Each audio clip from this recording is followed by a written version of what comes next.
Welcome back to yet another episode of the Burgundy Breakdown. It's your man Juan Gotti alongside Jon and Reedie. We're down one comrade right now, but hopefully he'll join us shortly. A lot to get to as the Washington Commanders wrapped up their second preseason game. Bill Jakrowski-Murray seems to be pushing Brian Robinson out of the door, and Terry McLaurin still remains unsigned. Let's talk about it.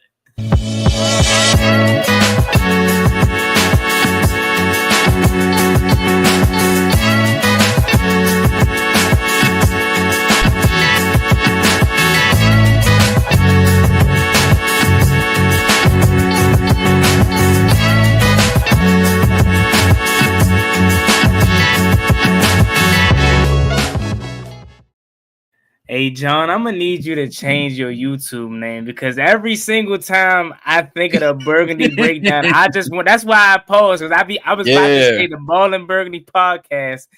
It's Jon's fault, ladies and gentlemen. It's Jon's fault. It is always my fault. It's always my fault. Nah, I'm just playing. But welcome back in, ladies and gentlemen, to another episode. Jon, Reedie, what's up, fellas? How y'all doing? What's good? Jon, do you got a shimmery cup? Is that what I just saw? The Starbucks cup. I just grabbed one out of the cabinet. Oh, okay. Starbucks cup. My bad. Excuse me. My bad. Hey, Reedie, that's a good money cup. Before we move any further, over or under, how many Slim Jims is Jon going to whip out tonight? Pause. That's a oh my! Full-time I didn't know what this. We a minute 45 in. We already got time out. I ain't know what this. That is disgusting. Oh my god! I didn't know how else to say that, man. Damn. Oh, man. I don't know, man. I don't know. You know it's gonna happen at some point. Somebody gonna be talking and they just gonna, you know what I mean? That's a fact. That is a fact, bro. Slim Jim Demolisher. That crazy. Man. See, Jon, you getting a new name. I don't want that. Who do I look like? Jackson Mahomes? Who do I look like? Jon gonna be at the game. They're gonna be like, oh, that's the Slim Jim guy from the Burgundy Breakdown. I'm gonna look around like I didn't realize I was in California like that. What's going on around here? The Slim Jim Punisher is crazy, but fellas, I'm already on. Well, you got something you want to say? Because I'm just waiting. If it's what I think you want to say, I'm just waiting. I'm just biting my tongue a little bit longer because it's coming. Pause. It's coming. Y'all got some smoke in 3 minutes. Zee will be on. Zee having some technical difficulties, so he'll be on pretty soon, hopefully, prayerfully. Yeah.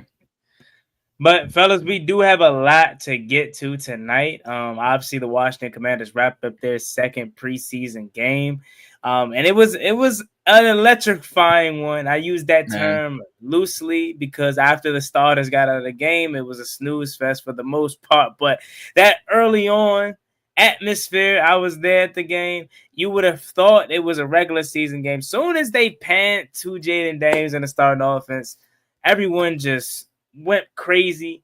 And then that opening drive, it went exactly how we, imagined it. So Reedie, I'll start with you, man. Like, just talk about the opening series and just Monday night atmosphere, everything. How was you looking at it? I was a little bit like kind of taken back because I was mad Cincinnati went down and scored. But once we got on the field, it was like, damn, all right, first play, 12 yards of Debo on the jet. Then we come back, C-Rod gets the rock and just breaks it for 40. I'm like, oh, all right, C-Rod. I'm like, okay, cool. In the next play, JD5 drops back the pass, and I'm like, there's nobody open. And next thing I know, I see the guy clear. He steps up, and then I was like, all right, slide. Then he didn't slide. The guy kind of shoved him, and he bounced off of it and got in the end zone. I immediately made a video and said, get him out. We have seen enough. That's it. Get him out. Get him out. Get Debo out. We've seen enough. First drive, 3 plays, touchdown. We've seen enough. I saw it live from the stadium. I opened my phone. I see Reedie TV in the background. He said, "Get him out. I've seen enough. I seen enough." I mean, and then just talking about it, But to finish though, Juan, my bad. No, you good. I was telling Z like, what do we need to see from him? Like, we know what we're getting from him. Like, I don't want him to even be nowhere near a possibility of getting stepped on, anything. Like, we won't got time for no overzealous guys, trying to make a play, inadvertently hitting him and setting us back. Nah, we don't need that right now. Get him out the game. That was my deal the whole time. He was like, "Well, yeah, I want to see him with Debo and the guys." We still didn't see him with Debo and the guys because no passes were thrown. We're done. So yeah, that's my thing on that though, Juan. Let me ask you this. So, I mean, you pretty much already answered it, but you were a part of the crowd that said slide, because he immediately got asked the question and he said, "Man, I'm going to school." I wasn't a part of the crowd that said slide. I just was saying, "Get the fuck down." However you get down, you slide, you fall. However you get down, just don't get hit and don't take no unnecessary punishment. That's all I was saying. I will say though, for a fan base, and I get it because we don't want nothing to happen to our franchise, but for a quarterback that a lot of people feel can get injured easily, he sure as hell do not take as hard of hits that we assume he's going to take because of his skinny stature. Like, I'll even go back to last year with that Panthers game. If you didn't watch the game, you would assume, it was a crazy hit that got him hurt. No, he just got rolled over and just landed awkwardly. Like, he does not take as much punishment as you would assume for him. And that Bengals game, I'm not going to say the Bengals player let up, but he bounced right off of him and went into the end zone perfectly fine. So, man, score the goddamn ball. I don't care if it's preseason, man. I do. Preseason ain't never got you nothing. I don't care. I care less about preseason. Why do you think we don't go to the games in preseason? Get rid of them tickets. You can have them, no problem. Get rid of the tickets. I don't care about preseason. That's those little back of the roster battles, okay, they matter, but get us to week 1. Get us in the mix when it's the NFC East going down the stretch. That's the football that I need to be seeing. JD5 come alive and all of that. Nah, preseason, I'm not interested. I know what he can do. Not interested. John, what you guys say about that? Because Dan Quinn, Cliff Kingsbury let him have it. Man, because I was watching on TV, I knew I had to tune into this game at least, and I was like, all right, first drive, all right, Jaden comes out, I see Debo, I see C-Rod, I'm like, all right, because B-Rob wasn't gonna play, and we'll talk about that later, and I'll just skip ahead, and I'm like, all right, first play, Debo jet sweep picks up 14. I said, didn't y'all tell me he's supposed to be slow? I know it's preseason, but he looked a little faster than I thought. C-Rod goes for 40, C-Rod goes for 1, JD goes for 14 for the touchdown. I'm like, all right, wrap it up. I got to see it no more. And then throughout the night, we get beat up and beat up and beat up. And then my guy, Jacory, I make sure I keep that credit card on me because I make sure I got to pay the bills. Krosky Mary does his thing last night. And I said, oh, yeah, that's all I need to see. All I need to see. I want to go back. You just had to do that, John, huh? I had to do it. I had to do it to him. That's his new thing. Well, did you hear it? I didn't even peep it, but the bill thing, right? Pay the bills, merit. So you got John's, Jacory pay the bills, merit. You got Bill Nye Signs got theme song going around with dollar bill, y'all. Oh yeah, dollar bill, no Xavier Leggett.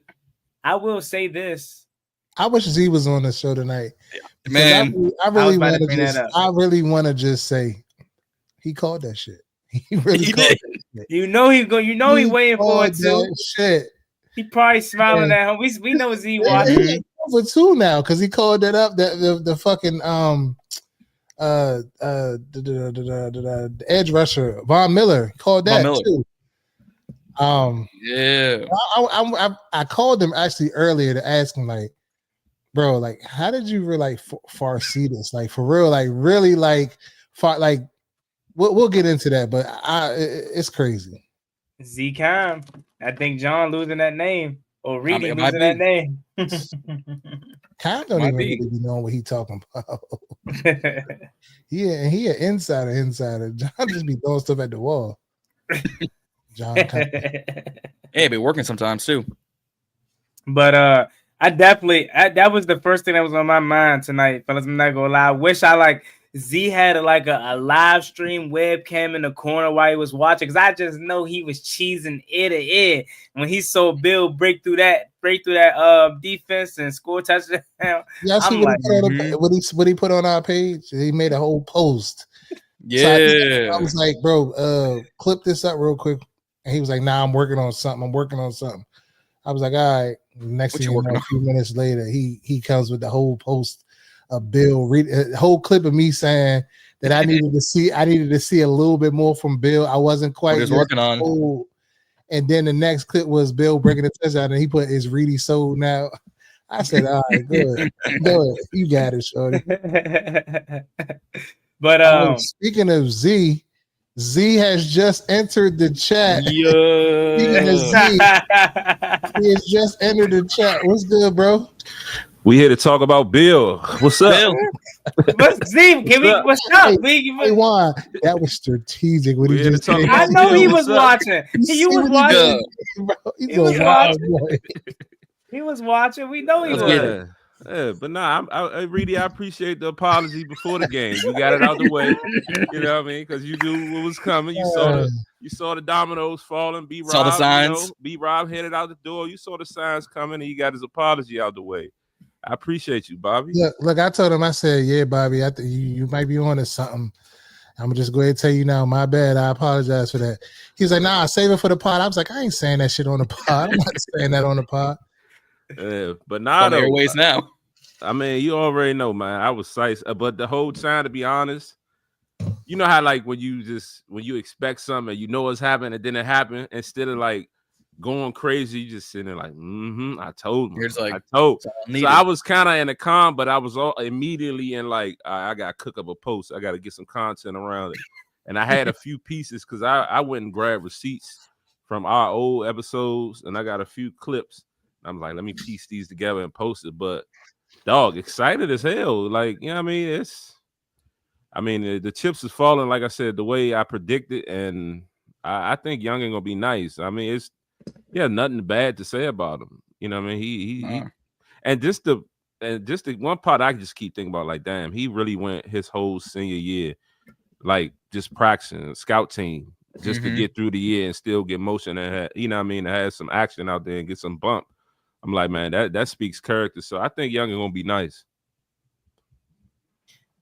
I mean, you talked about it, Z. You know what I'm saying? First of all, with the resurgence of Bill, but I don't think no one saw Brian Robinson being pushed out the door. I remember when Ben Standing not like this. Yeah, not like this. I mean, of course, we probably assumed he wasn't going to be resigned next year, but to be on the Jahan Dotson's path, that just getting out of there before the season start, on the Morgan Moses path, if y'all remember years ago when we drafted Sam Cosmi, and to another running back, Antonio Gibson or Adrian Peterson, that's how this is, and it's crazy. But they have nothing to lose. That's what a lot of people don't understand, is we're not pushing Brian Robinson out the door because he's trash or he's not good. He just doesn't serve a purpose here, and the rest of these other backs can do special teams as well. And then they're taking a risk on Bill because they have nothing to lose. You weren't going to re-sign Brian Robinson, and if he fails as a 7-round pick, so what? At least you tried. But I'm going to go to John. Talk about the Brian Robinson news first in the beginning of when you first seen that because it came out that he wasn't playing. Right. And then was it traded? Then he wasn't playing, or was it he wasn't playing? It was. We were shopping. We all got the news come across our desks, our social media desk, and said the Commanders are currently shopping running back Brian Robinson Jr. I said, okay, well, we're 7 hours from kickoff. So what does this mean? And then we get the news again, a double dose of vanilla envelope saying, oh, he's not playing tonight. I said, oh, it's written now for us. It's a trade or it's a cut candidate. It's one of the two.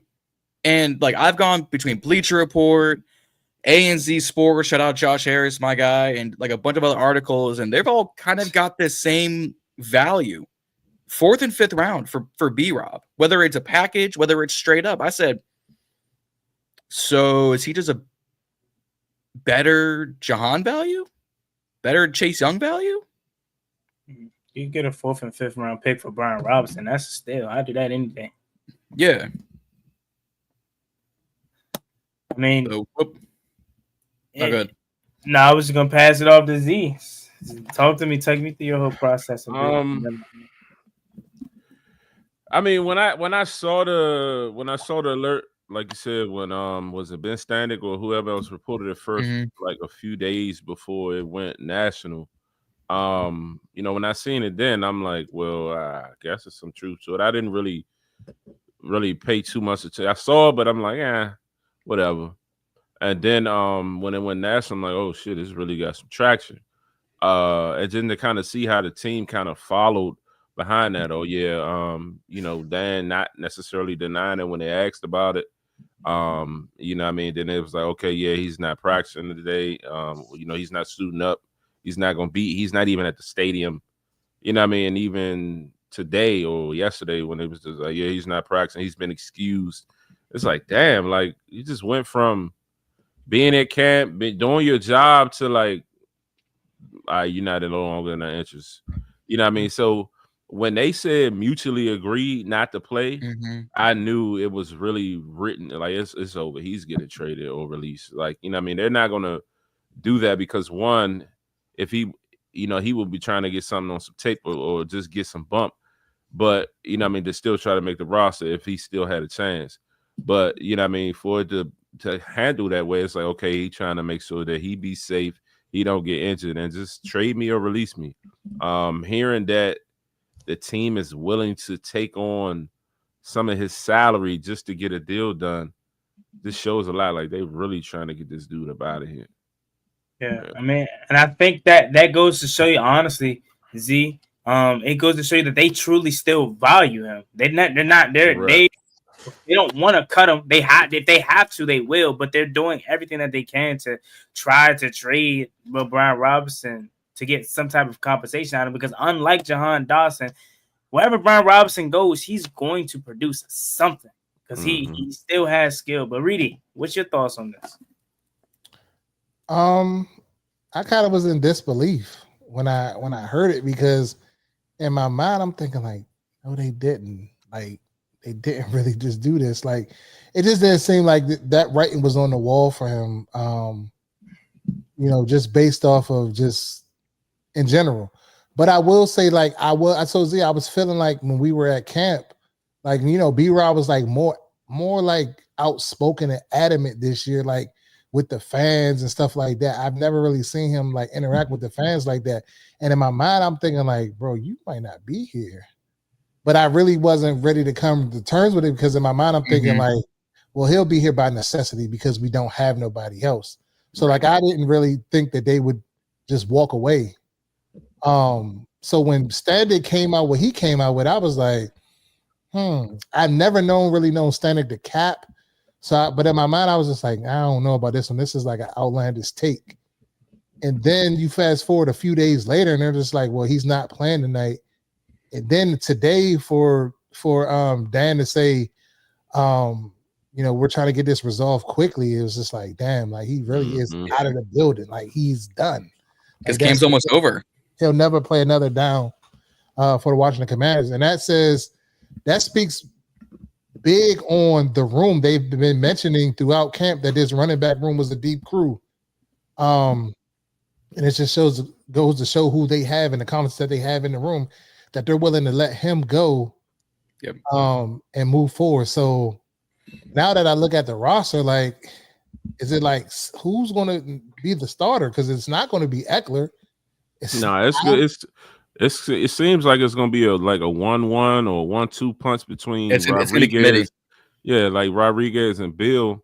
And they talk about all the time, just because a guy walks out on the field for the first play doesn't mean it's a starter. So it just probably depend on the packages and whatever, but it's going to be a balanced backfield between them two, I'm expecting. Of course, you're going to sprinkle in your Ecklers and McNichols, but it's looking like Felton, he's done pretty good this preseason, this training camp and whatnot. So he could end up potentially being the practice squad guy. But it's crazy. You go from being the fourth running back to possibly getting reps with the ones. Like that is crazy. I mean, if we're we talking about Ja'Cory Krosky-Murray, he's a rookie 7th round pick. That's the only reason why I didn't. In my mind, I'm thinking a 7th round pick. Starting, probably not. So that's why I was out on Z when he said that. It was just like, yeah, I think he has talent. I think he can make the team. But we've seen other guys with talent that far back, and they get pushed down just off of where they're drafted at. So I didn't necessarily believe that. But then, like now, like when you're thinking about the overall overarching plan, like what we're going to move forward with, it's just like, damn, like C-Rod really was the number 4 back, barely making a squad, never really suiting up, coming in a pinch. You know what I'm saying? And now he's probably the starter, or vying for starting reps between him and Bill. Yeah. Another piece of that puzzle is once we drafted him, I was like, well, because we all kind of agreed going to the draft, and everyone in Commander's content creation who had a brain was like, oh yeah, we got to get a running back in this class. Depending on wherever, not obviously in the first, second round, but wherever you want to sprinkle in a running back, it makes sense. So we drafted him. I'm like, all right, how is this going to work? And then went back to social media, went through the DMs, went through the Twitters, went through the IDs. I went, Bill was a top 30 visit for us. He was one of the only running back top 30 visits for us. C-Rod, we all said was practice squad. So there's Bill up to the 4. McNichols was going to be back and forth. So there's Bill to the 3. Eckler, we know, can be a little bit injury prone. So there's Bill to possibly to the 2. B-Rod was really, you can say, was his only nemesis on this roster. And now that we come out since Sunday, really Monday morning, we go, can we get a 4th? Can we get a 5th? Can we get a package? Some pick swaps, because we've had trades today. Krosky-Murray didn't even have to do anything but show up and show out on practice and preseason and go, I'm back. The fact that earlier today he's on with Kenny and company on Off the Fence podcast, I'm like, dog, man of the people. Yeah, then and John, to your point, that's why I was so big on him really, and I said it damn near every episode I've recorded since we've drafted him, that he was going to shake up the room, because I really believed it. Because in a sense, now I didn't think that we would just go about it this way with B-Rob, but there was one time when I stated that Eckler and B-Rob were on the hot seat because of this competition, and they both on expiring contracts. One, if not both, could potentially be on the way out. I said that one time, and then there was another time when I said pretty much that Eckler would be the one on out. And when I went back look at the clip, Reedie's like, "Fuck out of here, Z. You don't know Bill. Like you ain't never seen him play. He was just going in." But it was just in a sense, it was just like, all right, well, even in that time, I still didn't think they would just let B-Rob go like this, because in my mind, you need that power back. In a sense, he still bring an element that some of the other guys don't have. So I figured he would stay. He would be a lock, and it would be up to Eckler. But Eckler survived. So yeah. Don't ever doubt my man Eck. No doubt on him. I just was saying that somebody was going to be the odd man out, and I figured it would be him. But, I thought it was going to be McNichols or C-Rod. I ain't going to lie to you. I mean, that would have been I knew easy, Bill though. was going to make this roster, but I didn't think that it would be in this fashion. Like we would let B-Rob walk. Yeah. I mean, in the sense of it, I get it. I mean, he's under contract $3 million. Like we ain't really, if we're willing to take on some of this contract, half the contract, in the scheme. What's a mill half?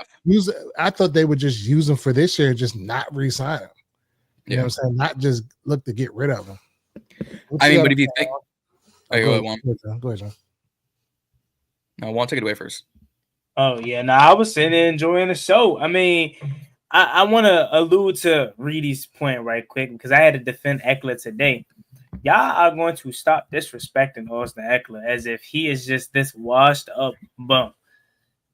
There was no doubt in my mind that he was going to make this roster. It was always between Chris Rodriguez and Jerry McNichols, right? In terms of the odd man being out. Didn't think Brian Robinson wasn't going to be here. Didn't think Austin Eckler was not going to be here. I mean, going back to the offseason, they were doing radio row together at the Super Bowl, etc. So, like, this never crossed my mind. But I will say, after watching the other night, we all agree Bill is the future running back here, and he'll eventually, you know what I'm saying, grow into that running back when he's getting all the excitement now. But Chris Rodriguez was out of the game before him. Now, I know that probably doesn't mean much, but maybe this is C-Rod's opportunity. And remember, a lot of people were banging the table for him for the last 3 years.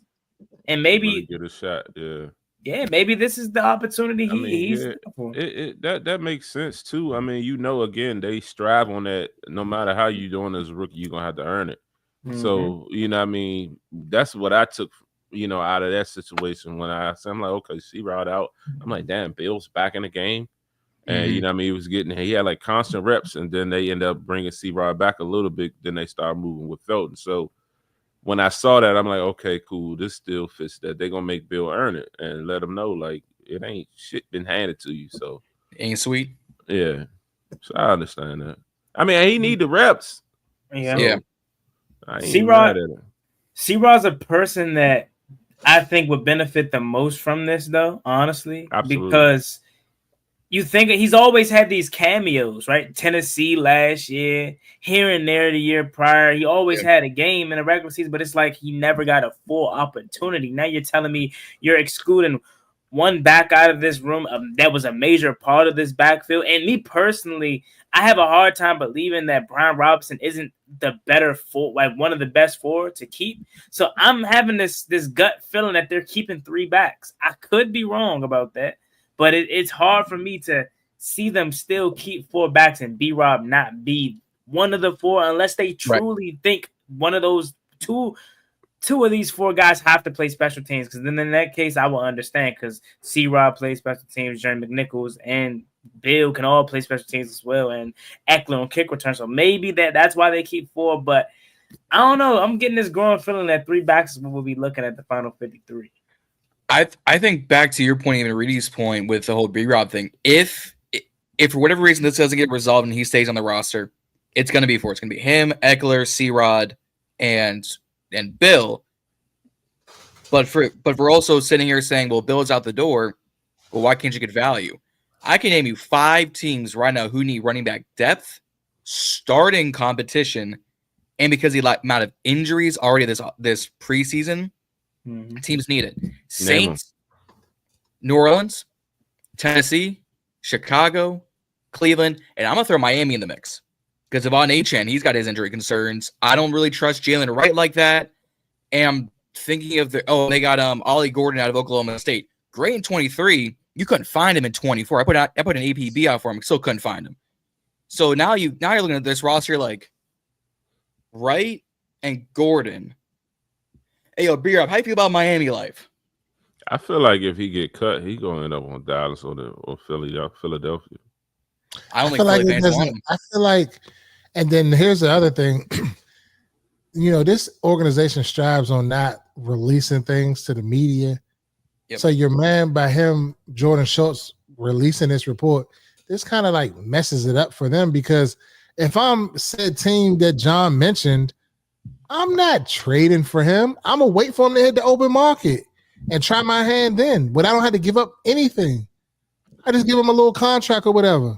Yeah, but at that point, but then it's more interest. Yeah, the trading. I mean, if I'm only giving up a 6th, 7th, shit, sign me up to trade that and be at the top of the list to get him. Then you got him for my hand in the hat. Labor, to put my hand in the hat amongst 10 teams. And he picked wherever he preferred. Yeah. So, but it's the same. It's almost Reedie, to your point, it's the same thing with Chase Young. We were going to probably cut him at the end of that season regardless.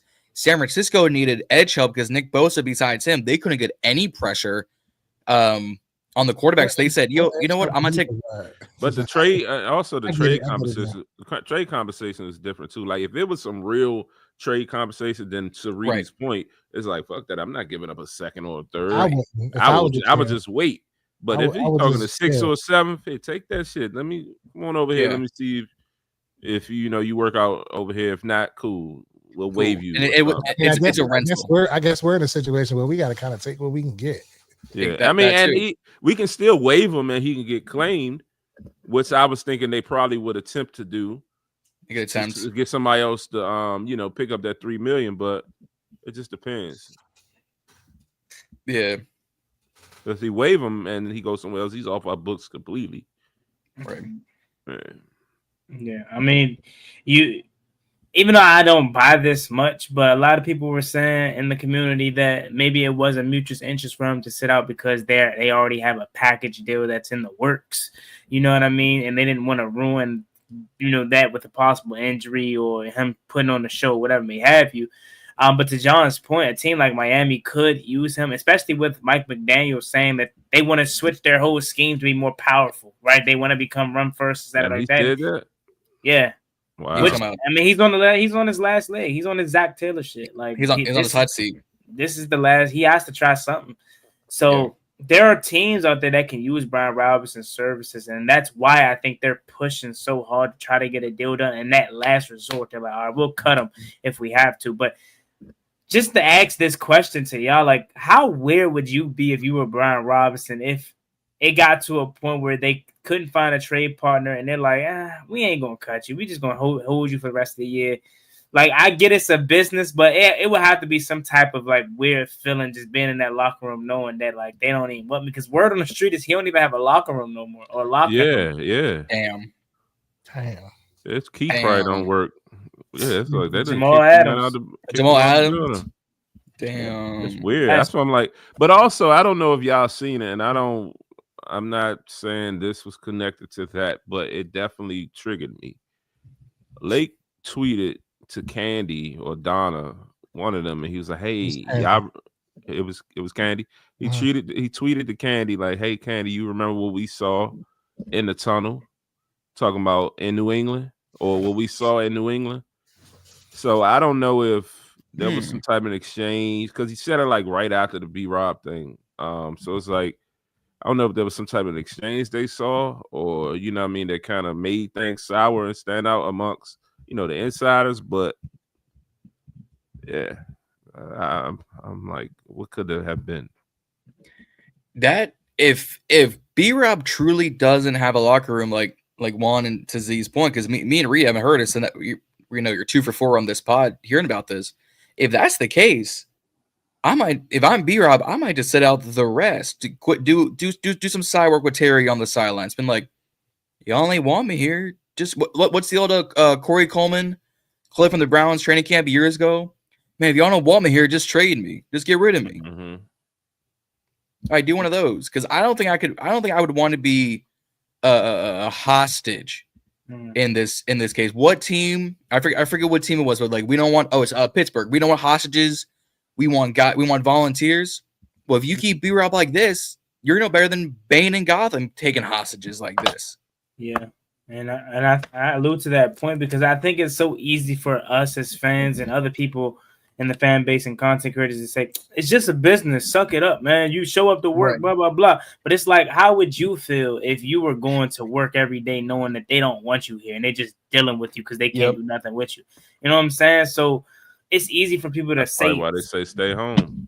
Because they don't want to create that environment. You know what I mean? They controlling the environment and the culture. Mm-hmm. That's why they keeping it a buck. I mean, it's probably one of those things where it's just a tough truth. Yeah. And it's like, look, man, you know what I mean? We're not going to put you through this. Go ahead and stay home. We're going to trade you. We're going to stay in touch with your agent. We love you, but, you fell out of the life. Did they really love him, though? Getting rid of his locker room already? Getting rid of his locker already, though? Where was that? Was that reported somewhere, or was that just JP tweeted that?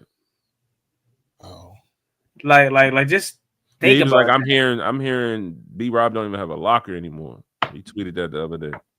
And these locker rooms are fresh. Was something was almost foolproof. If that's the case, they didn't clean them. That's why. That's why I was saying. I wonder if that Lake situation is connected to that. Yeah, man. That's one way to find out. All right, so moving on to another topic, allude to the preseason game, as it's one of the headliner title sentences of the title. preseason winners and losers. John, I'll start with you. Let's actually switch it up and talk about some losers from Cincinnati versus Washington. Okay. All right. I mean, I could go with the easy targets, your Sam Hartmans, your Ben Sinnons, your B-Robs. I'm gonna go with Reedie's guy, Luke Laffy Taffy. Oh, actually, go ahead. I'm gonna let him do it. Go ahead. No. Zee's absolutely right. No. I'm gonna let you. Go ahead. Oh, are you now? I'm off him. I'm waiting for the right time. All right. Y'all know when the right time is the right time. Yeah, fair enough. I mean, 0 targets says no favorites here. We all thought Luke was gonna get this get put in the game and get some action done. We all thought, Cliff really likes Luke in preseason and the cams, thought he was gonna get done. Even Ben Sinnen had a target.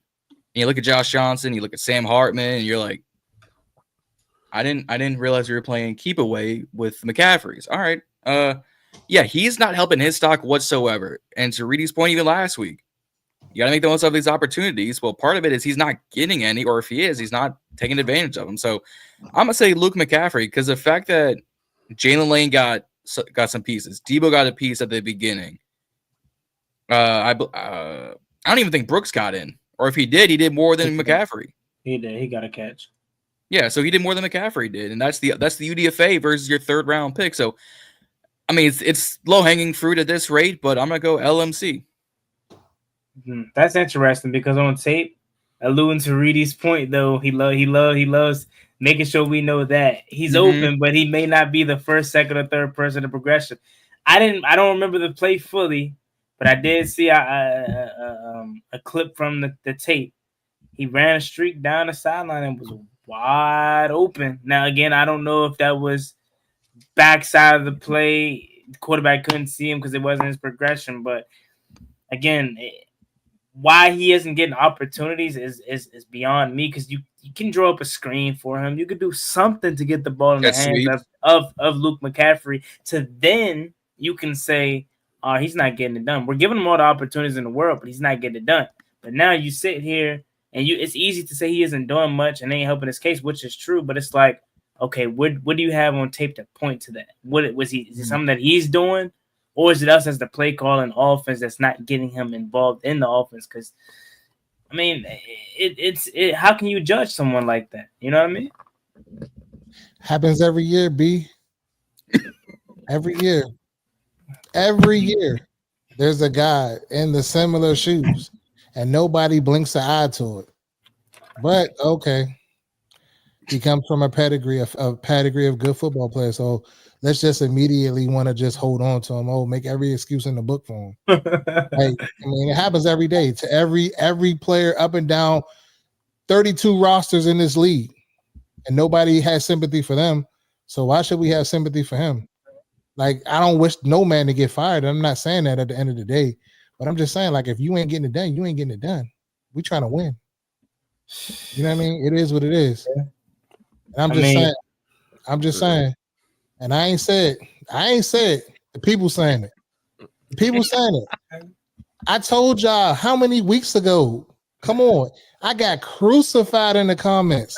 Crucified. I got called everything but a child of God. Everything but a child of God.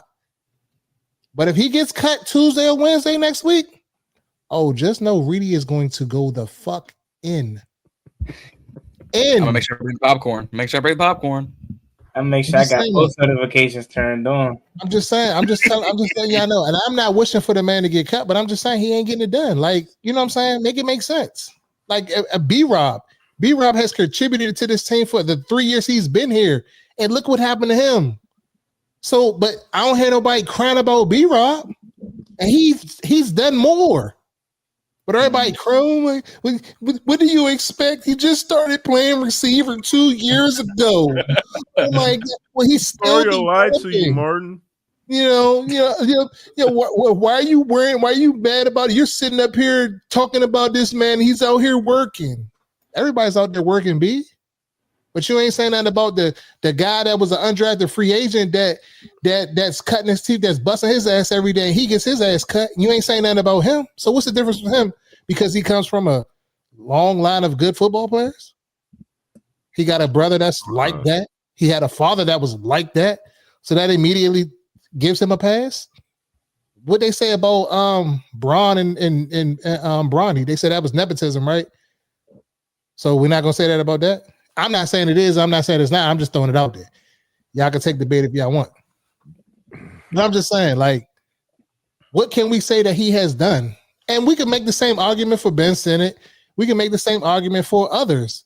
But I'm just saying, like, the wide receiver position, I'm a big guy, and the reason why I got on him was because I feel like I want weapons in my offense. I need that shiny toy. I need that guy that's going to go get it. I need that guy that's going to contribute. I'd rather bring back Zacchaeus than keep McCaffrey, because at least Zacchaeus contributed. Bring back a De'Ami Brown, guy that's contributing. Like, the project is over. He had a year in a training camp. He didn't get it done. I've seen people get less time, and nobody batted an eye to it. That's all I'm saying. But go ahead, y'all got it. I digress. I would say I agree with that latter part of the statement of Zacchaeus. I saw him score a touchdown the other day, and I said, "Damn, we gonna miss him. We sure as hell could use the Lamade Zacchaeus right now." I mean, just speaking for my personal self, like, I'm not attaching myself to Luke McCaffrey because he's a McCaffrey.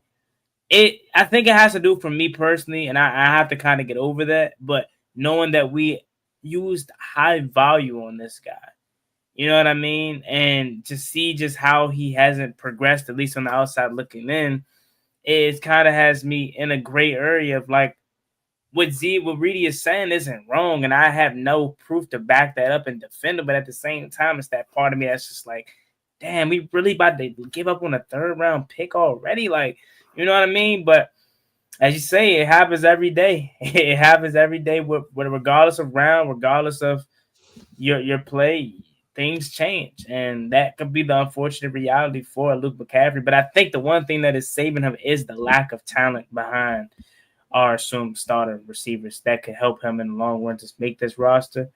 But I'm sure, even though Reedie is, you know what I'm saying what he is saying, just to make it clear, we all want Luke McCaffrey to be good. We do not want to be right. We would love everything to be wrong. You know what I'm saying? So, Z, what's your thoughts on that, man? The whole LMC situation. I'm with Reedie. You know, I'm right there with him. I saw it last year. Like, what's up with this dude? You know what I mean? He ain't really doing too much. Me and really had many conversations sitting in our seats, like, yo, what's up with Luke? Then on certain places, like, oh yeah, he's wide open, man. Well, you know what I mean? And then, like you said, just, you know, as you continue to go through and doing your research, it's like, damn, well, maybe he's not one of the favorites in the building. Maybe he's just going through the motions. Like Reedie mentioned a couple of episodes ago, maybe he's the 4th, 5th read, and you're not even getting to him because you're already through your progressions. You know what I mean? It's a lot that can go into it, but also, you know, I looked at Brandon clipped up 10 routes, 10 plays from Luke, all 22 from the game the other day, and it was only that one play when he was wide open that Hartman didn't, you know, miss them on. Well, he didn't even throw it, didn't even look his way.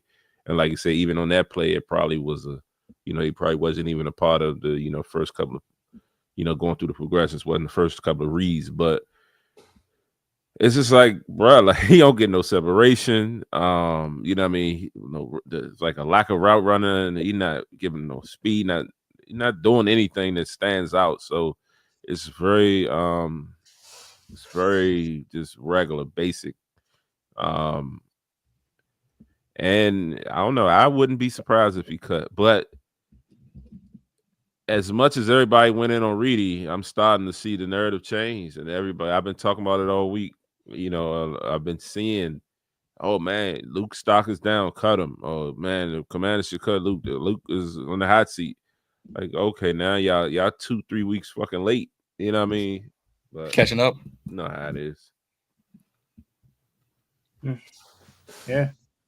So I mean, we're going back to the main point. It was players that we felt stock down. I got a couple stock down. Yeah, go ahead, take it over. I'm gonna say I'm gonna say Bobby Price. I'm gonna say Biggers. He was going to do that. I wasn't. My bad, Bobby. Bobby Price. Bobby Price. I'm with you. Bobby Price. Bobby Price You and Biggers. you got yourself cut, Bobby Price. Yeah, you're done. Hate to say it, but you got yourself cut. Roasting them. Everybody got a price. And even Mitchell Tinsley, all I thought about was Juan Gotti. Like, that is a Juan guy. Juan has dropped that man's name at least 6-7 times since we've been. Yeah, I should have seen that collab. And it's like personal. That was personal. That was personal. I'm in the stands talking about Sam Hartman and how bad he was. Oh no, I forgot what exactly I was talking about. In the middle of me talking, you just see Mitchell Tinsley like this, back of the end zone, toe tap. I'm like, he was dragging, bro.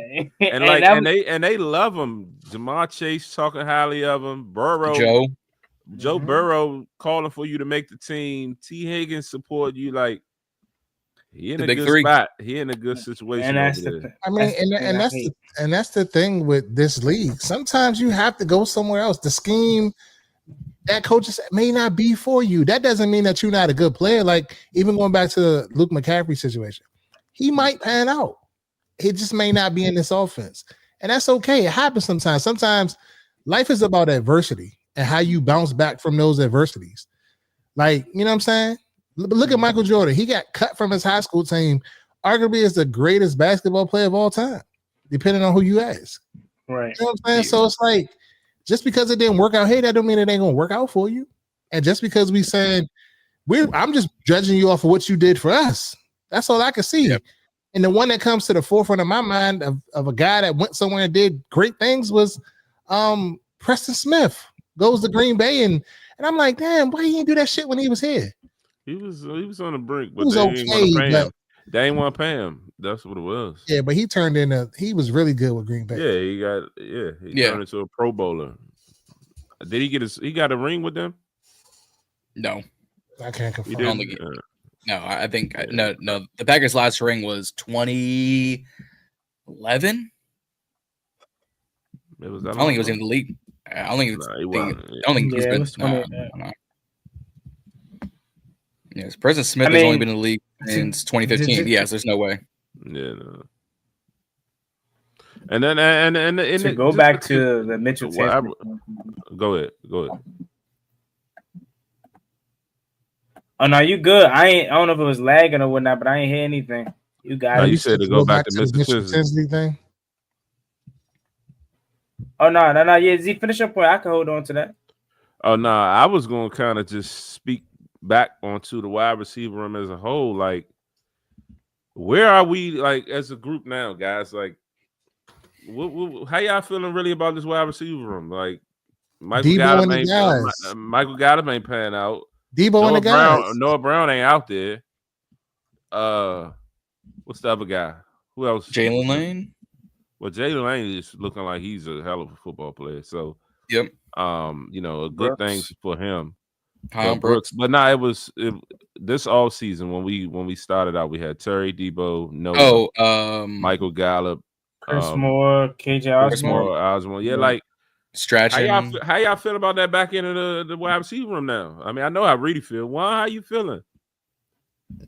I mean, you had high praise and high expectations for these guys. I had high praise for 12, man. I ain't seen 12 all summer. Yeah. He was in with like the Foles and still wasn't turning. Yeah, he like I'm looking like what the fuck? They said his name like Michael. I'm like, get him the fuck out of here! Like, what? Get him out of here! I ain't even heard his name. I ain't gonna hold you. KJ might make the team before him. KJ ain't. Between those two, yeah, he would make it before him. But the crazy thing is, I think just by we don't have nobody, unless something drastic happens, somebody's gonna make the roster just because we don't have nobody else. Mm-hmm. We don't have nobody. I don't. This receiving core is this. Shit is mid. And yeah, I guess I am going to. They saying, am I going to digress over Michael Gallup? I don't have a choice. Juan over there quiet too. What can we say? I thought he was going to. Hey, I'm tooting my own horn tonight. I told you, motherfuckers, about our wide receiver room. He did. I told y'all. He told us. Shit was Damn, lit. Reedie, Well, just let him pop his shit, Juan. Just let him pop his shit. he 3 for 3, Reedie. Come on. Somebody right, got to Steph. strike him out. He on the road. All right, Curry. They said Z-Cam. They said Z-Cam. That's what they said. Like, God damn, I'm still waiting on the correspondent move. Ain't one thing. Ain't no correspondent move with this wide receiver room. Z knows. Now they saying Z knows. Now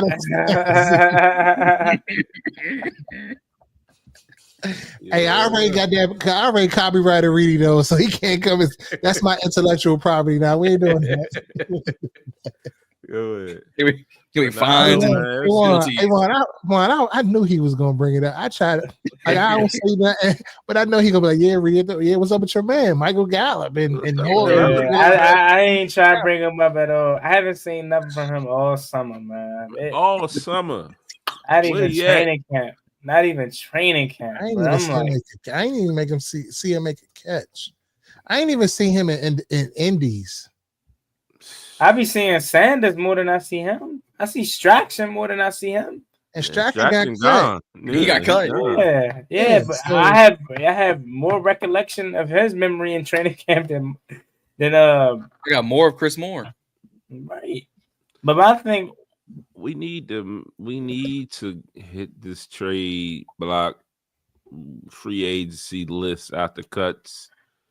Something hard. You're gonna have to. You got to bring another fucking receiver in. And one thing I can say that I like they've been doing is like they not filling the roster with undrafted guys or guys 1 and 2 years. They're going to get fucking vets. 8 it's a mix. and 9-year vets. You know what I mean? So that brings up the awareness. It's kind of like a Madden. That's going to bring up the awareness of the team. Guys going, they got a little bit of what I'm trying to say. They got reps in the league, so they know what's going on. Like that Fant fucking signing, that's gonna be crazy for us if he can stay healthy and be a swing tackle or a backup guy and come in and really help in the pinch. Y'all know how we like to rotate linemen and stuff, like keep guys fresh. So like I love how they're going after vets, even the cornerbacks that they picked up when they had all those roster moves. When they cut Hampton and all that, like the cornerback guys, all of them guys were vets. Yeah, Duke Riley is a vet, so it's like I think that helps us. Yeah, I just don't know who's left in free agency, like wide receiver wise. That's gonna make a number. I got it. About to say, yeah. Oh, you got it. I got it right here already. Miko Hardman's still out there. We got Amari Cooper. We got the Pride of June, Gabriel Davis. We got gotcha. Gabe Davis is on a visit with Buffalo and Pittsburgh. Man, that's postseason Cinderella's year, bro. He's done. Yeah, and bring back JC Ice, man. Need some height. Tyler Boyd still out there. Damn, Allen Robinson still in the league. And I'm not Chuck saying just got cut. Chuck just got cut. I'm not saying that he's the greatest, but I'm saying I've been eyeing him for a few years. Pause. This is nasty work, bro. Damn, what happened to all the talent in the NFL? Where are they at? Tyler Boyd, yeah. Shit, we better all bring back Jamison Crowder. Fuck it. On me. That's why I said bring back JC. We might by default have to keep Chris Moore or somebody. JC probably chilling at Ashburn, just waiting on that call. I guess the only person that I see worth getting is probably Amari Cooper. Well, Gabe Davis. He only 26. Bro, he hasn't done nothing since that postseason run, though. What's the reason why nobody signed a 26-year-old receiver? I used to like Tyler Boyd a little bit, but after he left Cincinnati, he just fell off a map. I would say Lil Jordan Humphreys over. I don't know. He ain't did shit either. They named that man Lil Jordan. It's crazy. Yeah, that's diabolical work. I think like Cooper, Davis, and maybe Chark if they hadn't snatched him up by now, Yeah, like somebody got to be on the trade block. But who? Yeah, I mentioned Mechie the other day. He fucking around got traded. He went to fucking Philly. Got nothing but Alabama and Georgia prospects out there. The only person I can see putting in a trade, like, can I interest you in an Alan Lazard? No. Yeah, Lazard a free agent? No, he's on the Jets, but he's going to be a trade block guy because they're not going to use him. Unless Aaron Rodgers is his quarterback. Lazard probably will be better than these mixture of guys we got. I only ever seen him produce with Aaron Rodgers. Yeah, with ayahuasca man. Can you put this trade up here on the screen? This Madden trade right here from Mike Hughes. My man is crying. Mad. I'm gonna stop sharing the screen so we can all acknowledge this. San Francisco gets Terry plus B-Rob. Cincinnati gets 2026 second. From San Fran. 2027 fourth. Cleveland Furrow. We get Hendrickson, Jawan Jennings, Charlie Jones. So we get an edge. Hopefully AP signs. So we get the All-Pro edge. The receiver Dobbs? Yes. Yeah, Romeo Dobbs. First of all, Washington wins that trade by a landslide. San Fran, it gets met, and Cincinnati gets absolutely fleeced. Yeah, Green Bay might be stacked at receiver because they drafted Gold. It was Golden. It's Matthew Golden. Yes, they got Golden. They got Reed. They might still keep Dobbs. I miss Christian Watson. God, he's still on injury reserve. We need Christian Watson. We need somebody like him. That we no. That is the one Christian I don't want to be. Is Watson. You can. Oddly enough, you can interest me in around Romeo Dobbs at this point. I'm not gonna lie.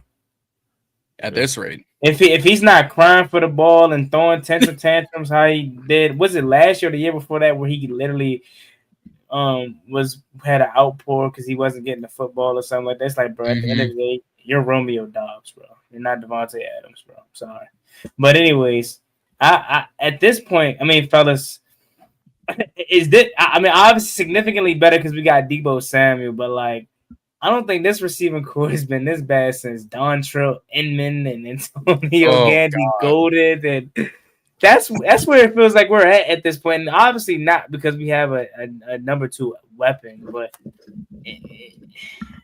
it's on paper it looks really bad, and we'll end up probably keeping some guys that we didn't even expect. Luke McCaffrey may make it by default. Chris Moore, I think, like you said, KJ Osborne, like. We may see a world where he's on this roster. I could see KJ being trade fodder for teams. Like, send him back to Minnesota. Trade? How? Why? He got fucking waived and we claimed him. Like, that's cool. Because Addison's out. Jordan Addison's out the first 3-4 games in Minnesota. They need a receiver. Dolphins just can't keep people on the They might need a receiver, but I don't think they need KJ Osborne. They want him. They know he's gonna go sign a UFL guy to fucking sign him. I ain't gonna hold you. Yeah. Hell no. Put Juan Gotti in the motherfucking game. Juan the slot Gotti. No, for real, I go. That just stop. Man, my man Juan in the gym and all that shit. He ain't going like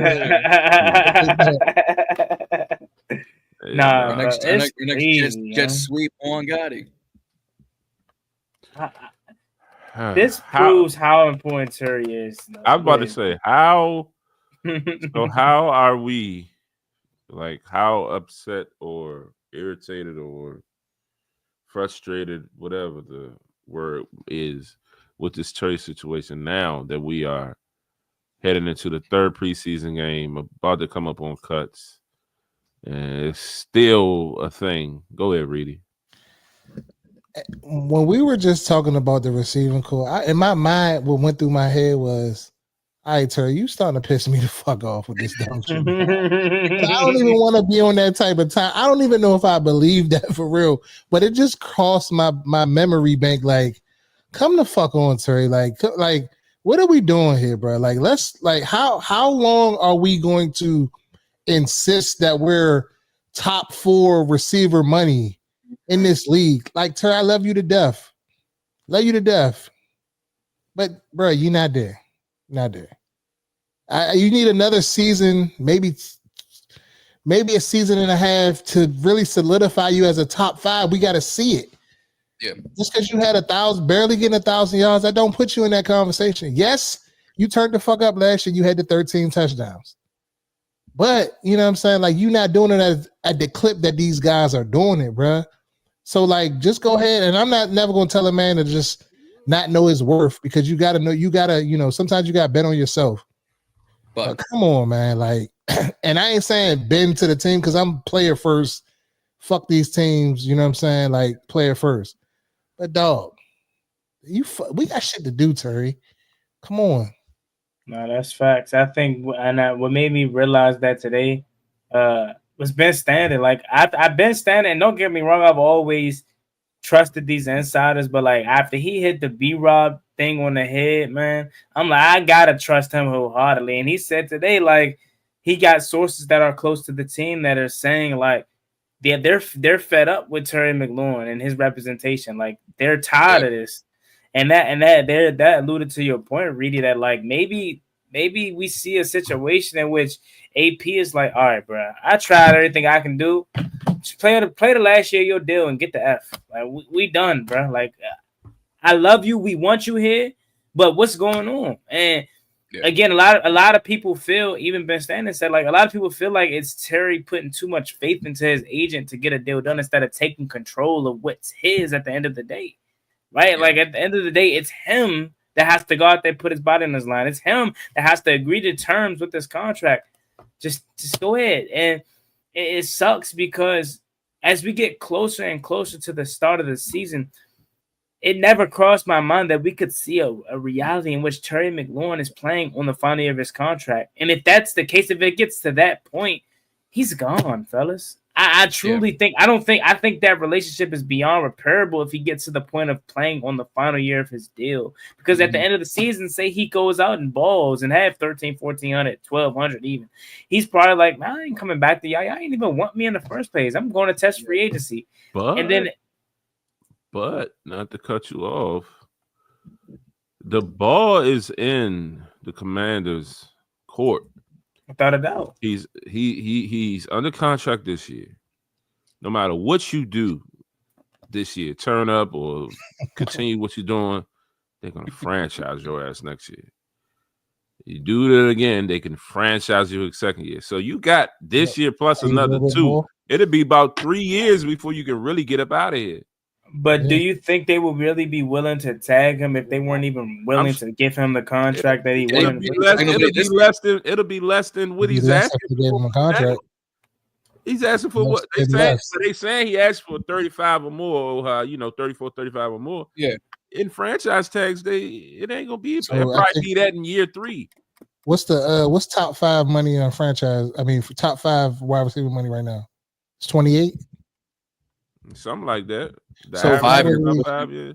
Because he got to get paid a top 5 as a top 5 receiver if they franchise him. Yeah, so if you franchise him, we're looking about 28, 29. Then the following year, they exclusive rights franchise him again, like 33, 34. So the projected next 2026 franchise tag is going to be worth $28 million. It's currently right now at 23. Next year is going to be at 28. And then the year after that, franchise again, it's probably be like 32, 33. 33, yeah.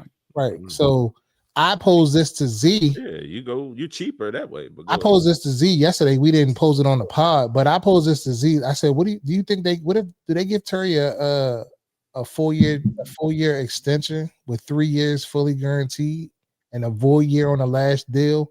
What did I say? 60 million guaranteed. It says something like around there, 60, 70, something like that. 60 million guaranteed. So you kind of got to out. So like 60 something million guaranteed. 3 years, and that's only 20 years, 20 million a year guaranteed. I think it was more than that. I think it was more than that. It was more than that. So like my idea was, it's like, okay, yeah, you come in at that 27, 28 range, but then you give him some more bonus on the front end, so it looks like he's getting paid a little bit more. but then you got him for at least 2 to 3 seasons, and then you can get out of it on the back end of the deal if you need be. And then that way, Terry, he's a commander for life. Everybody is fucking happy, but I doubt if they do that. You know what I'm saying? But that's a way to make this shit happen. He just got to take that annual salary and kind of like let them give it to him in bonus or something like that. Cash or something. Well, if we give Terry, because I have him at a 3-year deal. Some people want to say it's a 4-year deal. Let's say it's a 4-year deal. Do what the Cowboys do with Dak. Just restructure it every single year. It clears up anywhere from $5 to $25 million a year in cap space. He gets paid $18-19 million in cash and signing bonuses and roster incentives. You can just do that. Just incentivize, restructure. Like this is Madden. Z knows he plays Madden. Just you restructure the contracts all the damn time. But and not to take the mic from everybody else, but this was my point that I made weeks ago. I believe when I was talking about there were rookies that came in that had better stats lines than him. Like, come on, bro. Like, we want you here, but at some point, you might gotta come down a little bit. I get that this is your last deal, and I ain't gonna tell you not to get your bread, but you might miss your blessing. You know what I'm saying? Being greedy. That's all I'm saying. Yeah, I don't even think. Look, I can blame Terry because obviously he's the player. He's the one who's going to make the contracts. So no, I'm sorry, John. So it was a 4-year because it was including the year that he has, and then it was a 3-year extension. I said it wrong. So there'd been 4 years total, not just giving him a 4-year extension. It would have been a 3-year extension plus the year he has remaining this year.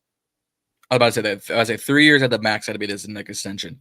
No, I was going to say I want to know what mind realm, what else world Buddy Baker lives in. Because your biggest signee, your biggest agent after Terry McLaurin is Jeremy Chin, Tershawn Wharton, and Reed Blankenship. Oh, like nobody, like none of those 3 players. I'm going to go, man, I got to account for Jeremy Chin on this defense. Man, Reed Blankenship's going to give me help.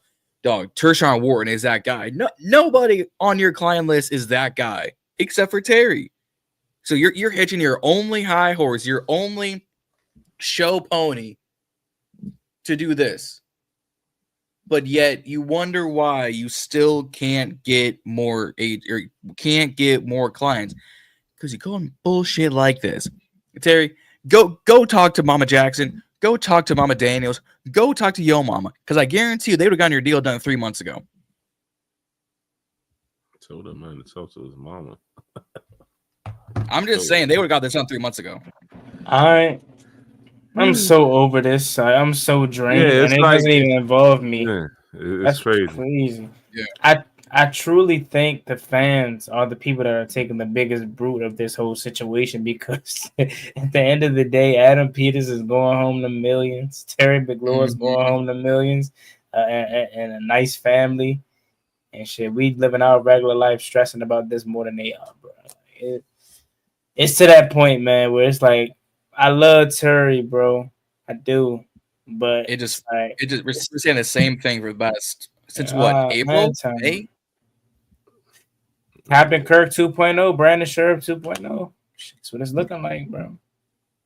Oh, Sheriff retired this past week. He did.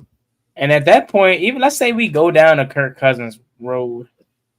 In 2 years, would you even want to still extend him? Like, say that's what I'm saying. You'd be 33. Not to cut you off. I keep. Nah, you good. You good. Shoot, we right on the point. Like, dude, you're 30 now.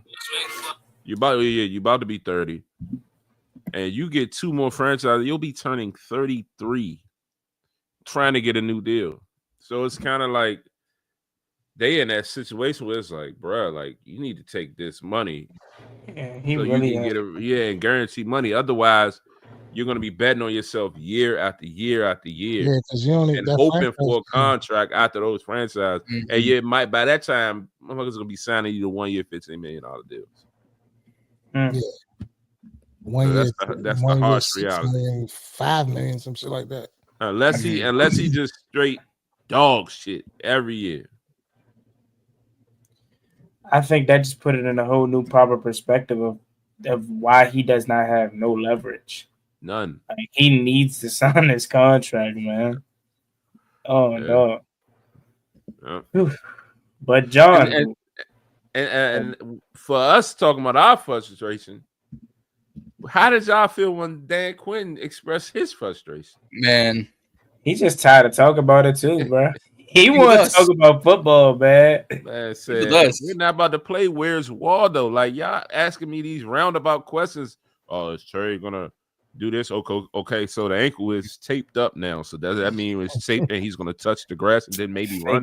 Like, tape, you know what I mean? Like, keep asking all these building ass questions. Like, bruh, we not playing where's fucking Terry.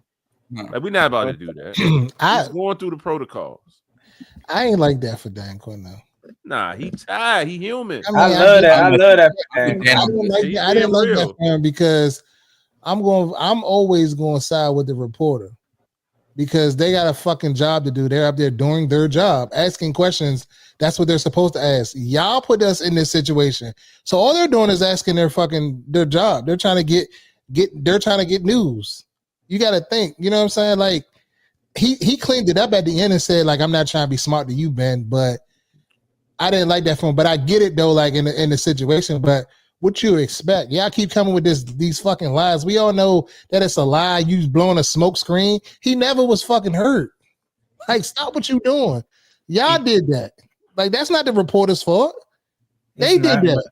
They put him on the pup list.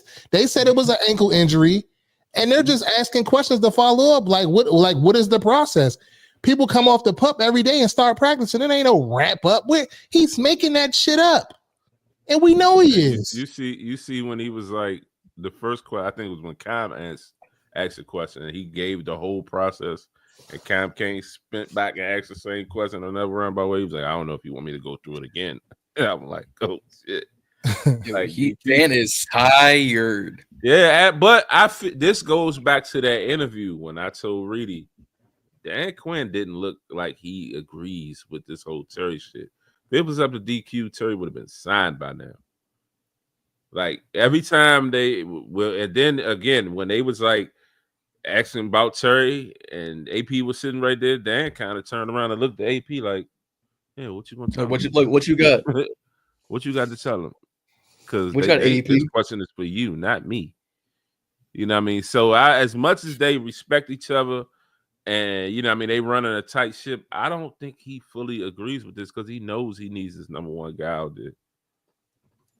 And he probably think that the team can do a little bit more bending as well. And the report came out, AP, they saying people around the league knows AP and his negotiation style. He doesn't budge.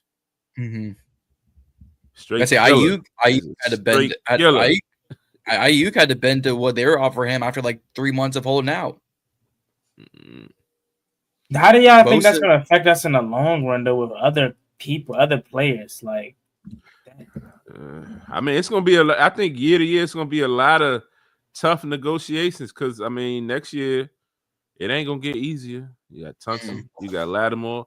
Don't let both of them go out there and we already know what Tunson's probably going to end up in.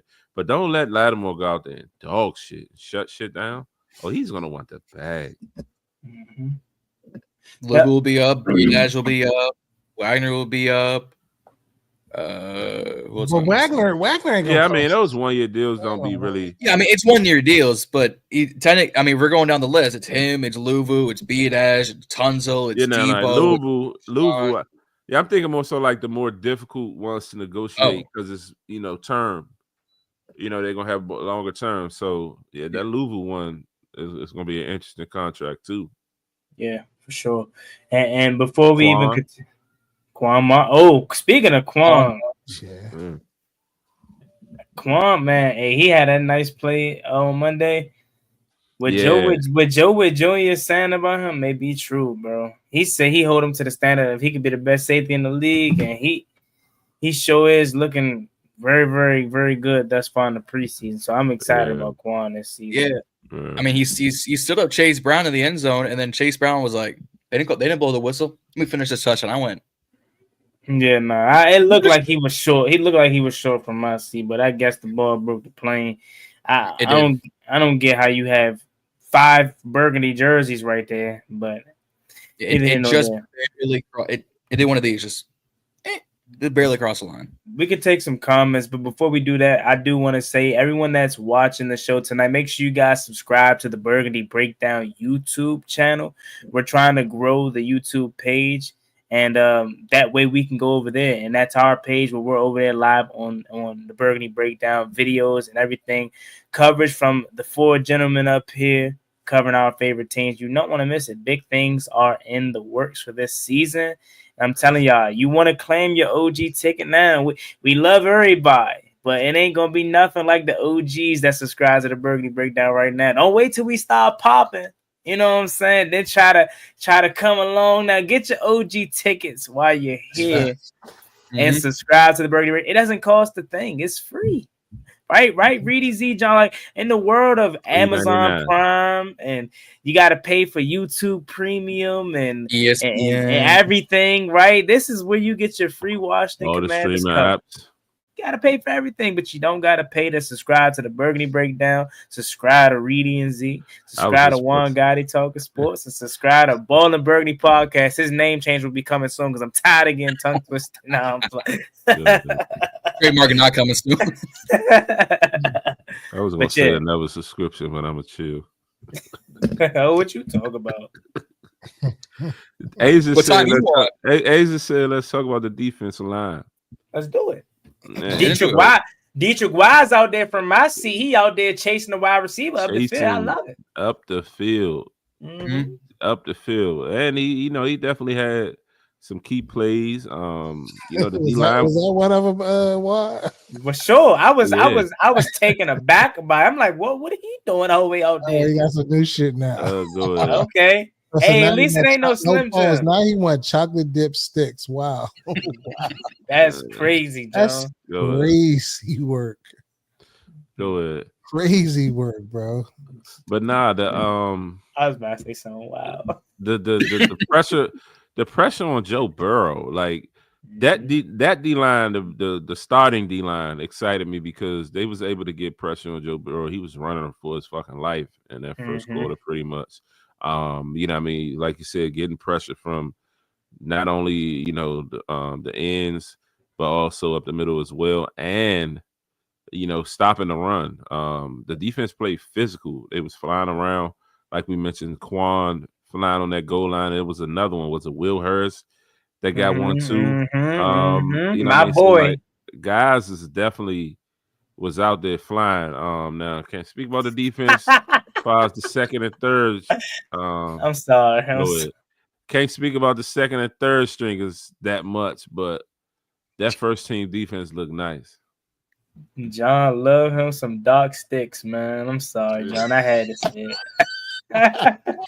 I had to say it, man. Go. I'm sorry. What you mean? Won't be here next week after this. John putting in his 7-day notice. Nah, man, it's funny, but no, that's an awesome point, man. Because let's be real. I know Joe Burrow is Joe Burrow, but fellas, we had their ass off the field if Frankie Louvu don't jump off sides. Bruh. Noah Igbenogany don't get a pass interference. Like that. So pissed. I guarantee, like, and I'm almost kind of glad it didn't happen, but I would have came on this jump. I say we get 1 3 and out. I'm going crazy because this offense supposed to be the best in the league, arguably the best we'll see all season, right? And we don't even got Trey out there, and we getting off the field. And Frank, I love Frankie, bro, but he got chill, mo. Like he be too jumpy. Yeah, I guarantee you, Luke. I know Luke every year for his birthday want to go to the trampoline park, so he can just jump around. Just, mom, can I go? Can I go? Yeah. Hey, my I ain't gonna hold you live. I'm like, you a fucking bonehead. The fuck is you doing, Luke? Come on, bro. Like that's some shit. A fucking a non-starter. Like, what are you doing? Lock in, bro. Geeking. I love Louisville, Yeah. man, but it's like it be the most crucial times too, bro. Like Facts. I don't Fourth even know if they down. was going. Yeah, I don't even know if they was gonna hike the ball right there. It could have been a little Bruh, hard. it took them forever to even get the hard count and for him to jump. Like they was fake calling audibles and all that. Then they go with the hard count. Then he jumped across the line. And I'm like, Can I will say this though, and it's a preseason game. The atmosphere was amazing, but they had to make they couldn't hit. They had to do this at the line because Joe Burrow couldn't get. Man, we doing our part as fans. I'm telling you. And it was probably only what a third full. Probably that. I'm telling you, bro. The second they panned to JD, the stadium just erupted. But yeah, they said. I think Troy Aikman was like, all Jaden Daniels had to do is step a toe on the field, and the crowd's going wild. No, and that's not even Glaze, man. That's facts. I would. Nah, man, I ain't better. I can't wait till week 1. We got 2 weeks. Man, 2 weeks is crazy though. It's like it's in already. 2 weeks is crazy. Yeah, but also while we talking about the trenches, the offensive line, like how I mean, in my mind, the defensive line because I got a point on the defensive line before we get off of it. That pass rush is looking like it's going to be crazy. Looks a lot better. We ain't even really seen them scratch the surface yet. Like it looks like it's going to be no Vaughn out there. It was like it's too early, but I'm just saying it looks like it's much improved. That's all. Go ahead, Jacob Martin, to that point before you go, Z. I gotta address this comment 1 second. Y'all tripping, Louisville trying to read the we not tripping. We love that what Louisville is doing. What we're saying is you gotta be mentally smart, knowing okay, this is fourth quarter, try to get the ball back to my offense. This is fourth down. Let me not jump off sides or get too antsy to where I'm giving them an automatic first down. We're not telling Louisville to change anything about this game. That's the reason why this fan base loves Louisville for how he plays. But you got to be smart. You got to be smart. And the crazy thing about it is anybody that watches film, especially on that level of play, Joe Burrow is famous for that hard count. So like you got to be mentally locked into that. Like him and Rodgers are notorious. They're just not casually watching film like us, the fans, casually watch film. They're taking notes on tendencies and things of that nature. The smallest of details. Oh, he sets his hand this way when he does this. Oh, his foot is here when he does this. Oh, when they so you got to be jersey when he's gonna run. And Pop Warner football, the rule of thumb. Anywhere across the board, watch the football. If the football don't move, why do you move? Who cares about that? About him, his cadence. Watch the football. That's at the lowest level of football. So yes, we're not tripping. And 2, he needs to just lock in. That's it. Yeah. And Z, before you take it away, though, I did want to allude to Reedie's point about the pass rush, man. Jacob Martin. He was a guy that a lot of people thought it could have been on the odd man out when Von Miller first got here, but he sure as hell looks like this year's Dante Fowler in terms of being that pass rush with some athleticism, some type of bend. I don't expect him to go out and get 10 plus sacks like a Dante Fowler, but he could sure as hell provide something. You know what I'm saying? This pass rush could be much better than what I thought. Y'all know I was super low on it, and it's seeming much better in terms of the interior too. You got big ass Javon Kinlaw, hey, bro. That dude is crazy huge. And you heard Ryan Kerrigan say you get your technique down. We talking Pro Bowl or all pro. So yeah, pause, bro. I don't know if that's why you was leaning back like that, but let me just pause that. What you want, Juan? Oh my God. I'm just saying, because every time I really say something, it gotta be this and that. But you can just Asia ain't making it no better. She keeps saying massive, but I'm gonna give her. She gets the pass on it though, because she's a female. But Juan, come on, you can't be talking about another grown man like that, bro. I ain't gonna hold you. I ain't gonna for the culture. You can't be doing that, Juan. For the culture. I'm wilding. Nah, we just joking. Of course. Yeah, but the offensive line, the other side of the trenches. Like what how do y'all feel about that now? You know what I mean? We saw like looking in, we coming out there coming counter traps. the Bill run untouched. C-Rod, I broke through a slight little traffic and was pretty much untouched for about 25 yards. What you about to say?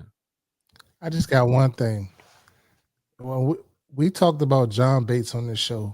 I was about to say why they were trying to figure out why he got the contract he got and this, that, and the third. If you go look at that C-Rod play or is the counter, one of them 2 run plays, that's why he got the contract. Yeah. He blocked 2 motherfuckers on that and caked the first dude. Yeah. Yep. He got great blocks, badass. I think it was on C-Rod play. He got up to the next level. Like, these guys are getting to the second level. Connolly Jr. is looking nice out there in the run game. And, coming in, they talked about how he was more of a pass blocking tackle. You know what I mean? So just as a unit itself, they're gelling. And to be honest, like, going to the game, when they showed the starters, I'm looking like, Andrew Wiley at fucking left tackle. I'm like, oh my God, hurry up and get this shit over with. And then, like, not again. Wiley come out there hooping. You know what I mean? It was just a collective effort from the O-line where they just all look solid and and stepped up. So, what I mean, just imagine when we're full strength. You talking about Tunsil wasn't there, Cosme wasn't there. You know what I mean? So I just think that this O-line is going to be what we expect it to be from the upgrades, and I'm excited for it, but it's definitely exciting to see, especially with Connolly Jr. Like, I feel like he kind of struggled a little bit in the camp, but of course, it's learning pains, but to see how he's getting to the next level, brushing, getting 2 blocks at a time, and like they said, with Bates in there, he's like a 6th lineman out there, so the run game is looking like it's going to be real special this year, and that doesn't only include the running backs. Remember, we still got Debo. Jaden's still going to be electric with his feet. So having those other elements to the run game can justify a situation like letting B-Rob go. So, I don't think our run game is going to take a hit. I think it's going to skyrocket. So, Z, you think you just not going to mention my man, though? My man Nick out greedy, though? Like, y'all going to stop disrespecting my guy. What Alec really do? He started? If my memory served me correctly, he might have. He probably Brandon Cole. Chris Paul started. They mentioned Chris Paul. His versatility. I'm not saying Alec Greedy didn't stop, but I don't know. I could have sworn it was Al Greedy. I don't know. I know it was Wiley, Connolly, Chris Paul, Biotis. He might have was at the right guy, maybe. Might have been, but I just had to throw that out there because y'all know how y'all like to do my man Nick. But going back to Andrew, I'm starting to think it was really just EB because this is the second year of Andrew Wiley where we're starting to see him turn the corner and turn back the clock to where he was on a part of that Super Bowl championship offensive line. Now, this year will be interesting because he won't be getting a lot of extra chipping and helping, you know what I mean? And he'll probably eventually go back to being a first guy off the bench once we get fully healthy, but maybe that was all EB's fault, man, because he's definitely looking very serviceable, even to the point where he may be back next year, maybe contract extension. I think it was Jalen and Rio say looking like prime John Jansen. It was prime Samuel out there, bro. John Jansen, go ahead. Mo. John Jansen, Wiley, yeah. John Jackson, that was my man. I ain't gonna hold you. That might be a little bit before your time, Juan. And you, John. Probably. I heard the name, but shit, I can't tell you nothing about it. Right? I just turned 22. Cause chill. My memory start 09. That's when I get to start remembering stuff. I know y'all was already in college. Yeah, definitely was in college. CP, you started. Your first running back was Clint Portis. 09, Jason Campbell. That's when my memory. Like I watched it, but in terms of knowing and memorizing stuff, about that time. Yeah.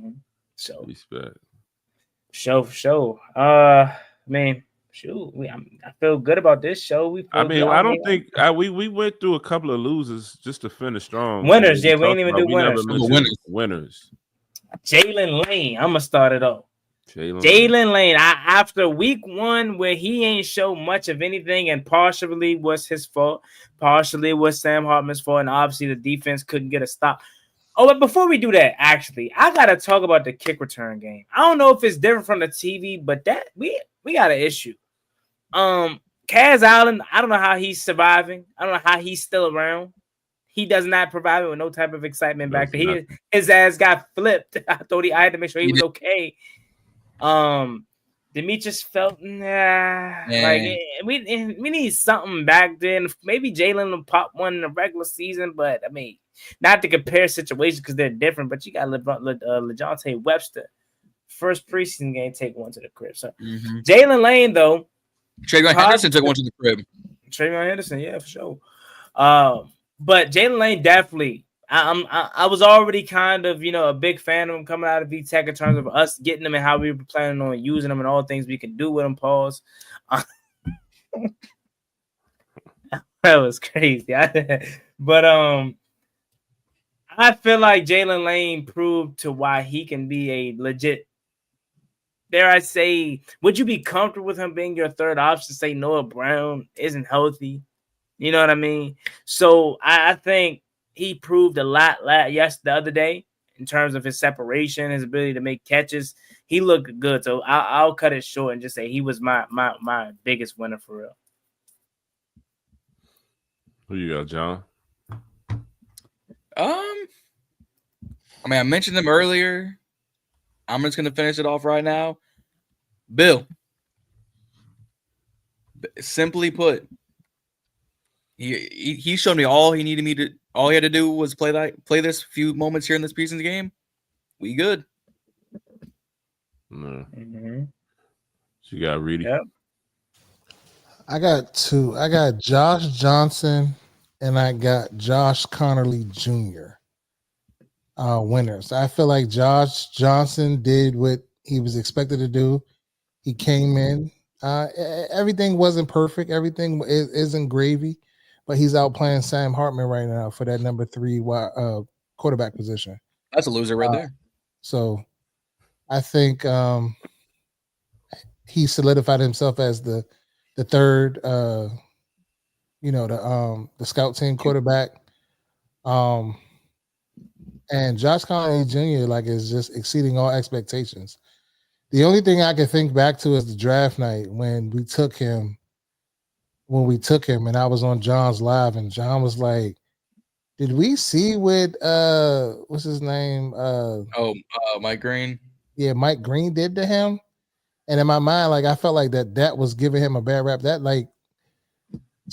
one damaged everything that he's done in college football or anything. But I think he came in here. He's working for that starting right tackle position, and he's right now he's doing, from all of the highlights in the film and stuff that's been going around social media, he looks like, I haven't really dove into it to look at the film, but from what I've seen afar, he's looked like he's doing exactly what he needs to be doing. Yeah, I agree. And I would definitely say mine would be Rodriguez and Bill. They just this new backfield, just a breath of fresh air. So we're going to see what it turns out to be. But I think they both were solid. Rodriguez ended up with 62 yards rushing, and Bill had 42. So shout out to both of them. They are both winners. Their stock has rose, or whatever.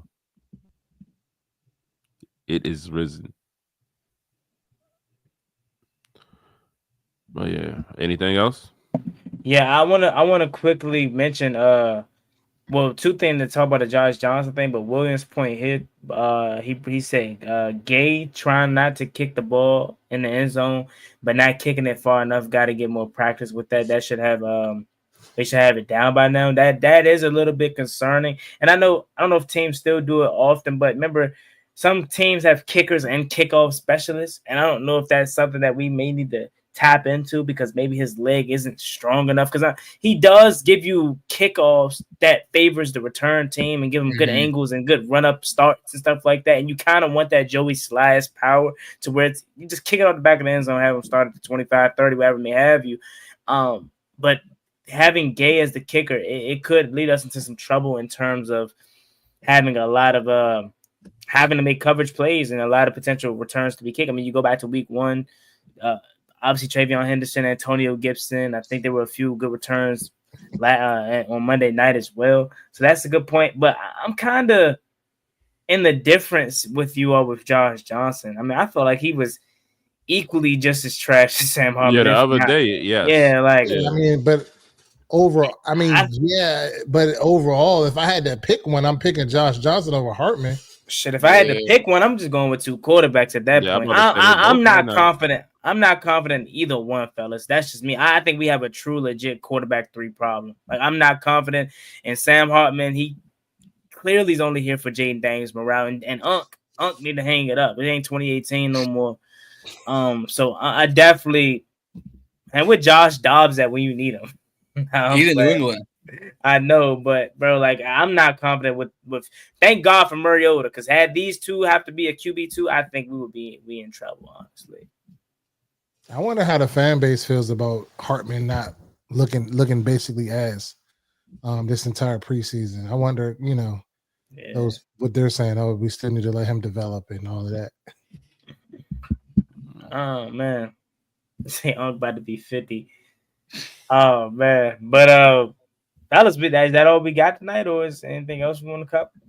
Any comments y'all want to cover? We good? If you want to go to some comments, you can. If not, we can exit stage left. Check some more comments before we check out. Yeah, why not?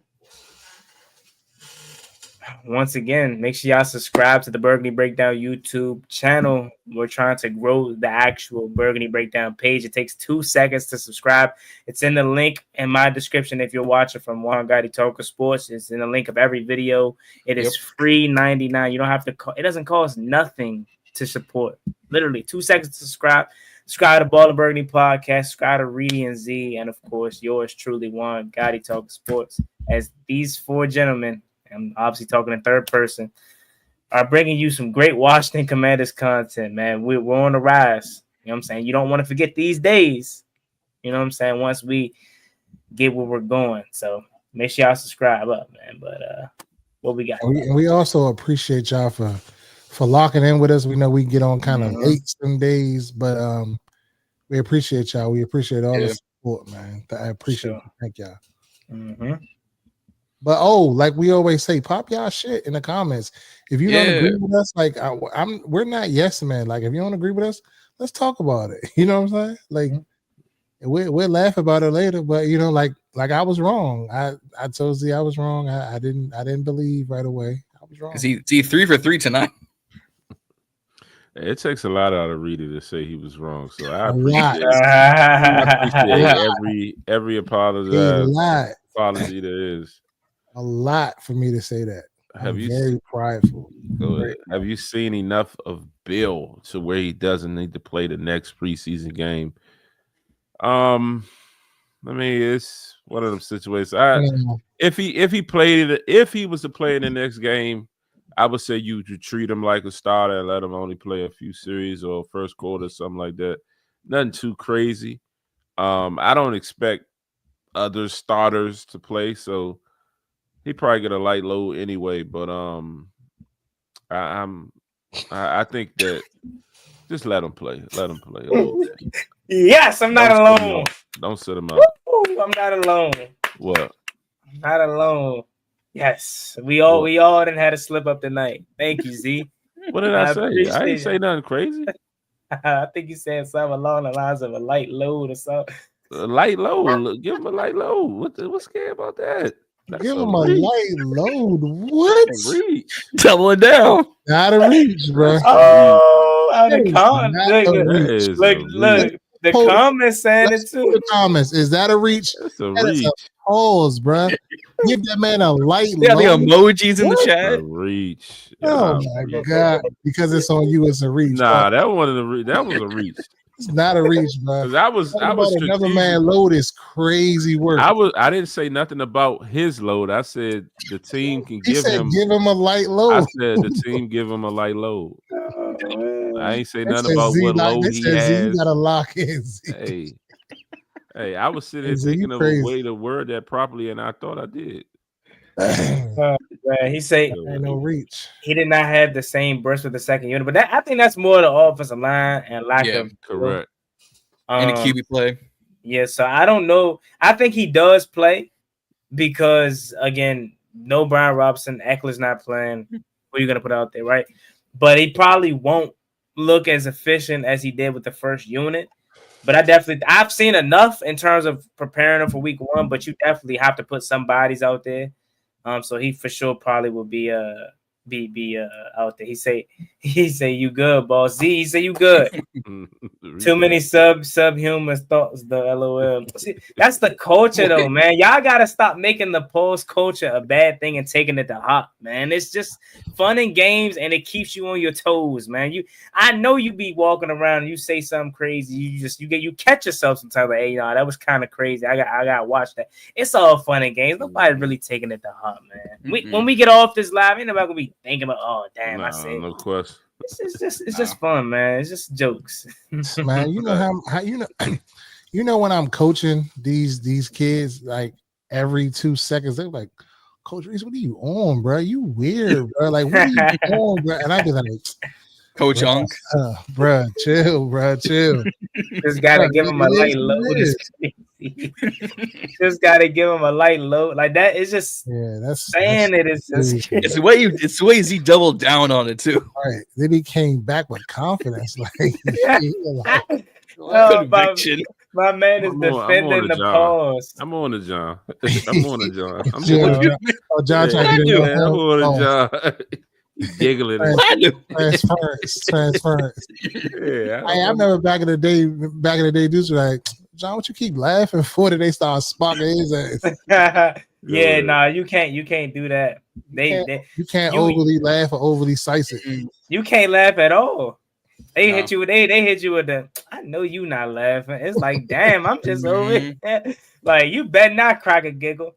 He say what I'm mad about is how they was acting like Mitchell Tinsley.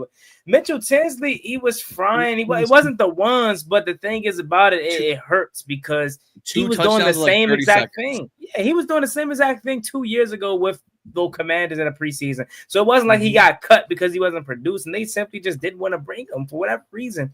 And now he's about to go to Cincinnati. And as Reedie Zee, John mentioned, everyone's vouching for him there in Cincinnati, and I'm happy for him. I truly am. Yeah, like I said earlier in the show, sometimes it ain't meant for you to work out here. You know what I'm saying? That ain't the end of your journey, though. You just gotta keep working and move on, and your next opportunity might be where you at. Look at Geno. Look at Sam Darnold. Like Baker Mayfield. Right? Correct. Hey, he was the number one overall. I told Reedie about Sam Darnold about 3 years ago. And I still ain't sold on. We'll see what he doing in Seattle because I think he is going to go back to not trash, but something about Kevin O'Connell, man. He know what he doing. Then Minnesota with quarterback. That's why I'm hoping Sam Howell gets an opportunity, man. I'm hoping Sam Howell. Well, he's starting Sunday or whenever they play. I'm talking about like regular season opportunities. But anyways, to Asia's comment though, quickly, like she said, I'm mad at Burrow. I'm mad at Burrow is they're cooking against our backup defenders. Burrow was not frying how I expected him to, though. I'm not saying he wasn't. He did exactly what he was supposed to do, but outside of them penalties that assisted him and all, Burrow was 3-4 drives deep. Pause. And Jay and Daniels only played 4 plays and was out of there. And I'm not trying to compare them two, but my point is, like, he wasn't really cooking our second string, third strings as much as I thought he would. You know what I mean? But defense got pressure. Defense got a sack on him. Like, it was not a good day for Joe Burrow back there. Multiple 4th down conversions that they had to make, right? So, yeah. They keep talking about it. Give him a light load. They keep going back. Give him a light load that they know. Gonna be on the team. He gonna go back to Jets, Donald. Seeing But, ghosts? Dang. Yeah. But all right, though, fellas, that's all we got? Or what? What's up? That's it. I think that's All it. right. Another great week of the Burgundy Breakdown is in the books. As always, thank you all for rocking with us as you're on this journey with us from growing the Burgundy Breakdown page from the ground up. So make sure you guys subscribe to the Burgundy Breakdown. If you're watching from Juan Gotti Talking Sports page, the link is in the description of every single video I upload. And subscribe to John from Ballin In Burgundy podcast. Subscribe to Reedie and Zee's page as well as your man Juan Gotti, as we are all on our separate journeys as well. But we are the Burgundy Breakdown, and we're gonna try this a little bit different. Oh, Reedie, got something to say? Go ahead. Yeah. Also, just if you're out there, we'll be out there week 1. Reedie and Zee tailgate will be full in effect. Juan Gotti Talking Sports is going to be out there. I think we're going to satellite John in via Skype or something like that. So he can be there as well. But yeah, come in and tap in with us. We'll get y'all more information on what section we're going to be in. Just stop by, say hello. You know, we could chop it up a little bit and just keep it moving, man. We like to interact with, subscribers and non-subscribers and just people that just love this team. So I just wanted to plug that too to give y'all a reminder moving forward that we're out there pretty much every home game. Yeah. But no, I think it's back to you. You kick it off. I'm Reedie. Yeah, if we got nothing else, man, we're gonna holler at y'all. We'll see y'all the same time, the same 4 people, same place next week. I'm Reedie. I'm Z. I'm John. And I'm Juan. You always mess up the flow, John.